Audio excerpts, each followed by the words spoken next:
ఓ దినాన్ని నేను మీటింగ్లు అయ్యేవి, బాప్తిస్మాలు ఇస్తున్నాను. ఒక ఆమె వచ్చి బాప్తిస్మం తీసుకుంది, ఆ తర్వాత ఇంటికి వెళ్ళిపోయింది. ఆమె అప్పటి నుంచి రెగ్యులర్ గా చర్చ్కి వచ్చేది. ఇంతకాలం సుమారు సంవత్సరం బట్టి రెగ్యులర్ గా మీటింగులకి చర్చ్కి వస్తుంది కాబట్టి నేను ఆమె ఇంటికి వెళ్ళి పలకరించాలని ఆ దినాన్ని ఒక రోజు ఆమె ఇంటికి వెళ్ళాను. అమ్మా అని పలకరించిన తర్వాత నాకు అలవాటు ఏంటంటే బైబిల్లో ఒక వాక్యం చదవడం, ప్రార్థన చేయడం, ఆ ఇంట్లో ఆశీర్వదించి వెళ్ళడం.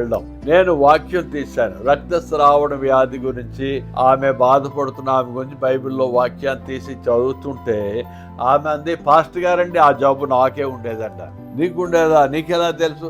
నాకు తెలుసండి పాస్టర్ గారండి, నేను ఎక్కడ కూర్చుంటే అక్కడ నా బట్ట తడిచిపోయాను, ఎక్కడ కూర్చుంటే అక్కడ నా వస్త్రాలు పాడైపోయారు నాకు. కాబట్టి నేను KGH హాస్పిటల్లో జాయిన్ అయ్యాను. వాళ్ళు డాక్టర్లు రేపు పొద్దున ఆపరేషన్ అయినగా ముందు వచ్చారు నా దగ్గరికి. వాళ్ళు వచ్చారు, వచ్చి ఇలాగన్నారు, నువ్వు ఆపరేషన్ చేసుకోకపోతే ఖచ్చితంగా చచ్చిపోతావు, ఆపరేషన్ చేయించుకున్న గ్యారంటీగా బతుకుతావు అని నమ్మకం లేదు అని చెప్పి కాగితాల మీద సంతకం చేయని చెప్పి వెళ్ళిపోయారు. అప్పుడు ఆమె అనుకుందట, నేను ఆపరేషన్ చేసుకున్నా చచ్చిపోతానని చెప్పారు, అలాంటప్పుడు కత్తులతో కోయించుకొని ఎందుకు చావడం అనేసి అనుకొని మా చర్చిలో మీటింగ్లు అవుతున్నాయని తెలిసింది ఆమెకు. చర్చికి వచ్చింది, 3 రోజులు మీటింగుల్లో ఉంది. మీటింగ్లు అయిన తర్వాత బాప్తిస్మాలు నమ్మినటువంటి వారు బాప్తిస్మాలు తీసుకోవడానికి రండి అని చెప్పాను.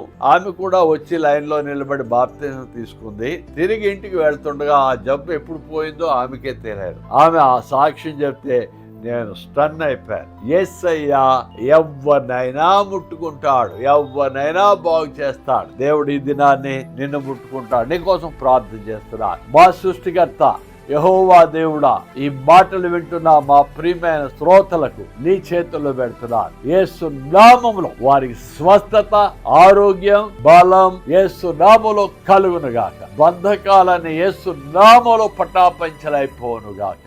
ఆమేన్. God bless.